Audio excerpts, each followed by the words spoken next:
about the case. Let's talk about the case briefly, because just recently, some report of Jaquan Smith just dropped, and apparently Jaquan Smith, he wanted to testify in December of 2022, made the decision not to, and then more recently, his Tory Lanez attorneys filed a 3-page report from Jaquan, basically saying a few things. Here, let me read some of these things. I've read that he's claiming. He says, "I was the driver." Okay, we all know he was the driver. Mr. Peterson asked me to take him to the home of Kylie Jenner, where Megan was at. Okay, both Megan and Tory returned to the car after a few minutes of bickering. As I began to drive, Megan started a fight with Tory. They were going back and forth. I don't remember which street we were on, but Megan asked me to stop the vehicle. I did. Megan started an argument again. Miss Harris asked what was going on. Let's see. And then on the final page, I pulled over to stop them. Megan and Kelsey Harris both got out of the vehicle, continued to fight. I broke up the fight. I was pulling Megan towards the back of the car. And then here's the second to last paragraph. I saw Kelsey Harris with a gun in her hand. Tory ran from behind Megan and myself towards Kelsey. Then Tory and Megan began struggling. As Tory tried to unarm Miss Harris, I was still pulling Megan, and I did not see who shot the weapon. Man, give me my vindication points, Alex. Before hearing any of that, I told you, because she pled the fifth and she had gun residue on her hand as a juror, only needing reasonable doubt, that should have been enough. Right. Had no idea. No, it's got to be beyond a reasonable doubt. Not just reasonable doubt. I stand in correction. I believe it's beyond. Thank you. I meant to include that. Okay, so then remember, if you're saying that Tory is not the shooter, then you also have to identify beyond a reasonable doubt who the shooter is, because they took the third party culpability defense. But there's no burden on the defense to prove anything. Right. No, okay, you're right.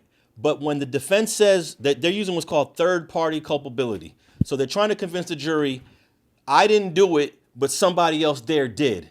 So you also, even though the jury's not there to make someone else guilty or not guilty, you got to convince the jury, okay, you're innocent and this person is the one that did it. The man on the balcony put the gun in Kelsey's hands, if I ain't mistaken. He put the gun in Tory's hands too. In addition to that, I've been debating with Alex the whole time. With that being said, trying to convince the jury of what you just indicated, there's a female who was said to have held the pistol, who chose not to testify under the guise of the Fifth Amendment, which protects her against self-incrimination. Mm-hmm. So I feel like an intelligent jury who has been well-educated on the process of this scenario, that should be beyond reasonable doubt to think that, hey, she doesn't want to get up here and talk about it because she might be incriminated and she has gunpowder on her hand. There's a potential witness that said she may have handled the weapon. That's enough that's beyond reasonable doubt in my assessment. Yeah, but you just skipping over 10 other points of evidence. No. Be optimistic though. Yeah. He's on the phone. Yeah, he kind of after. No. He kind of made it. No, if you go chronologically, but we are just putting it on the scale though. But we're talking about I didn't skip over anything. I talked about the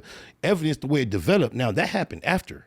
I didn't skip over anything. He shouldn't have called from jail, bro. He should not have. But guess what? He did not incriminate himself specific to any one action. Yeah, but he could have definitely been apologizing for the overall thing going bad. That's if you believe that. No. Obviously, the jury did not believe that that's what he was talking about. That's why I don't really have that much faith in the jury system. No, and he was apologizing because you was hitting both of them and it came out in the car. He's the real player. He's more player than you and I. We both got player in us, but he's the player, so I can go with that. Yes. Okay, but then as 5 minutes within the shooting, Kelsey is sending a text message to Megan's manager that Tory just shot Megan with less than 5 minutes. That's bad. That was a part of the evidence. Fine. I heard you out. When the LAPD pulled the car over, the gun is under Tory's seat. He's sitting in the front passenger seat. The gun is under his seat. Warm to the touch, as they said. You also have a text message from Tory to Megan that was all bad. Circumstantial. He also has gunshot residue on his hand. The man on the balcony also says the little guy started shooting and waving the gun all around and busting. What else did he say about? He said he saw a muzzle flash from where the girls were at. He didn't see them tussling. Kelsey. And He sees the two girls fighting. Yeah, but the main part was, who did you see shoot, Mr. Old Man on the balcony?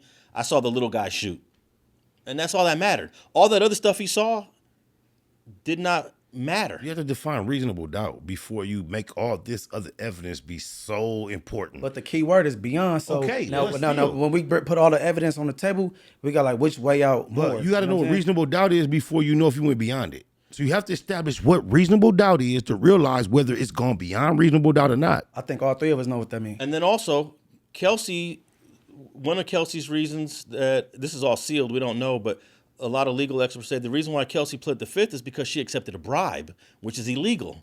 She was bribed because she gave a statement in September, audio recorded, laid out everything step by step. Tory's the shooter. And then a couple months later, I don't remember, I don't know, I don't want to talk about it. Check me out, innocent or not. If I end up on the scene of a shooting and I test positive for gunshot residue on my hand, I think it'd be in my best interest to plead the fifth, personally. Okay, you just missed what I said. If she accepted a This bribe, has nothing to do with what you said. It's me personally. no. If she accepted, but if she accepted a bribe, why is her testimony even admissible? well, there was no proof that she accepted the bribe, because whatever conversations, the judge took Kelsey in the back room to find out, why do you want to plead the fifth? The judge needs to know. But the judge knew without her testimony that she tested positive for gunshot residue on her hand. but we And also he's an expert in the legal courtroom. He's seen these cases without her being involved played out. Yeah, but the judge also knows that the gunshot residue is not the end all be all. And we also we heard evidence that the gunshot Neither is it for Tory. the gunshot residue, you're right. The gunshot residue travels 15 feet.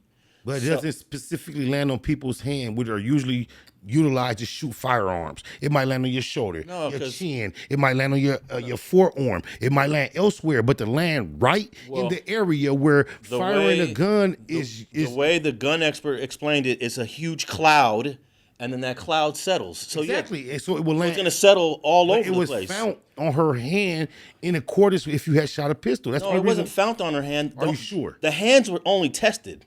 They test the hand. They don't test the arm. So it was. They don't test. No, so don't say it wasn't found on her hand. No, you're saying it was only found on her Because hand. that's the only way it was tested. It was the only place it was tested. Was on her hand.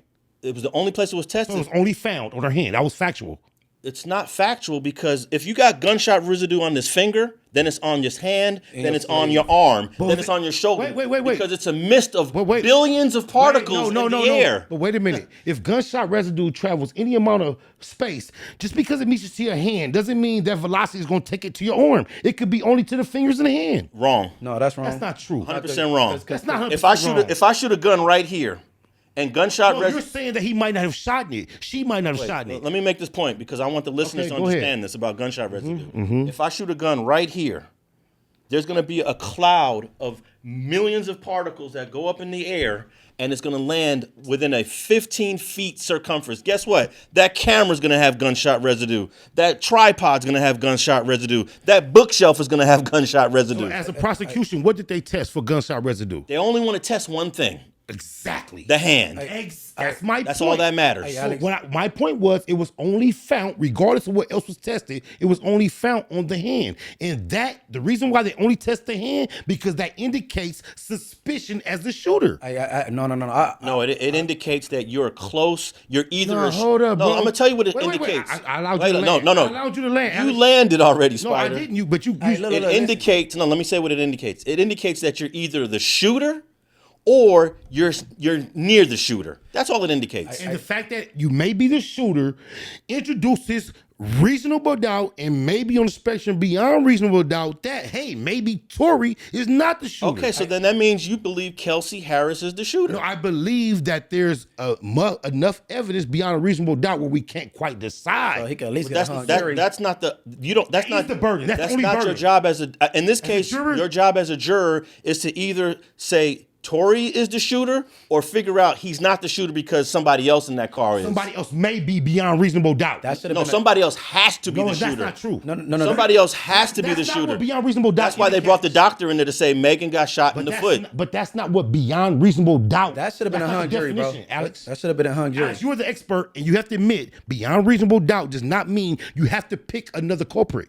It means you have to prove that there's enough suspicion that somebody else may be responsible other than the person you're trying to accuse. Hey, Alex. I'm going to say what Spider's saying is correct, but Tory's lawyer used third-party culpability. You know what that means? That's above bound. Third-party culpability means my guy didn't do it, but somebody else in that car did. That's why I told you at one point we debated this. I perhaps would have been better representation for Tory than his lawyer. So that means if you're going to say Tory didn't do it, you have to say either Jaquan, Kelsey, or Megan shot herself. Hey, Alex. And which one of those makes more sense? Maybe he was trying to disarm her. That's what it sounds and it like went now. off because who's shooting down? You know what I'm saying? Now that disarm is a good theory, but I think it goes out the water. It goes out the window once you hear the audio of the actual shots, Hey, but see, listen. because they go like this: bah, bah, bah. But they test more than your hands because I've been arrested and they took all my clothes and they gave me the suit, the zip up suit. So they was testing something. No, that was a theory that his lawyer tried to say, that the gun went off during a struggle. You're listening to Street TV.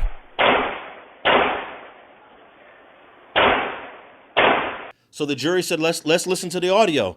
Bah, bah, bah. Pause. Bah, bah. They said, nah, that's one shooter. You know why he got a raw deal? Yeah, that's The rapid- bullets that's rapid actually- fire. They said that's one shooter. and they went to the ground. So there is, I don't know what kind of lawyer he had that could not defend against fucking intention, bro.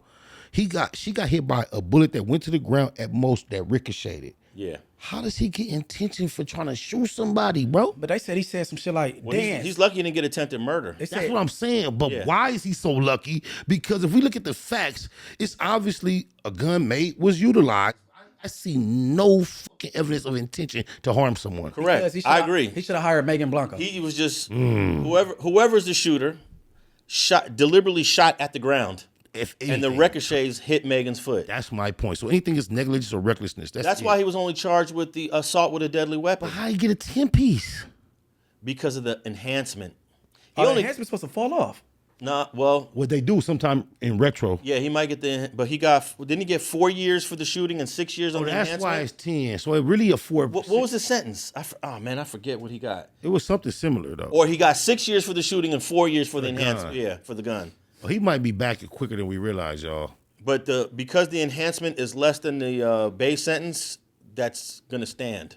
Right now they're reversing enhancements that are more than the base sentence. Free TC. TC's perfect example. He got 15 years for second degree murder, 25 years for the gun. That's 40. So he got a 40 piece on that.